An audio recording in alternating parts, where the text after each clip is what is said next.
Hi hello welcome to my channel మా కన్నయ్య అల్లర్లు. So నిన్న కంచి వ్లాగ్ చేసుకున్నప్పుడు మనం కంచిలో 14 దివ్యదేశంస్ ఉన్నాయని చెప్పుకున్నాము. అందులో ఒక దివ్యదేశం ఇప్పుడు ఇవాళ చూస్తున్న వీడియోలోది. ఇది ఏ దివ్యదేశం, పెరుమాళ్ళ పేరేంటి? నీలా తుంగ తుండత్తాన్ పెరుమాళ్. ఈ పెరుమాళ్ కోవిల అంటే అయితే ఎవరు తీసుకెళ్ళరండి, మనం ఏకాంబరేశ్వర టెంపుల్ అంటే తీసుకెళ్తారు. ఇది ఏకాంబరేశ్వర టెంపుల్ శివకంచి విష్ణుకంచి రెండు ఉంటాయి. వరదరాజ పెరుమాళ్ సన్నిధి విష్ణుకంచి, ఇది శివకంచిలో ఉంటుంది. ఈ పెరుమాళ్ కోవిల్లో లోపల మనం ప్రదక్షిణం చేసేటప్పుడు ఆ పెరుమాళ్ళు ఉంటారు. అది ఒక దివ్యదేశం. సో నిన్న ఒక మాట చెప్పుకున్నాం కదా, తల్లి దర్శనం అయ్యాకే తండ్రి దర్శనం చేసుకోవాలి, అంటే తాయార్లు అయ్యాకే స్వామిని దర్శనం చేసుకోవాలి. ఎందుకండి అలా?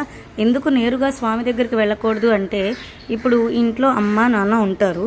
నాన్న ఎప్పుడు స్ట్రిక్ట్గా ఉంటారు, అమ్మ కొంచెం మనతో అంటే ఫ్లెక్సిబుల్గా మనం ఏమైనా చెప్పినా ఓకే అని చెప్పి నాన్నని కన్విన్స్ ఎలా అయితే చేస్తారో ఇక్కడ కూడా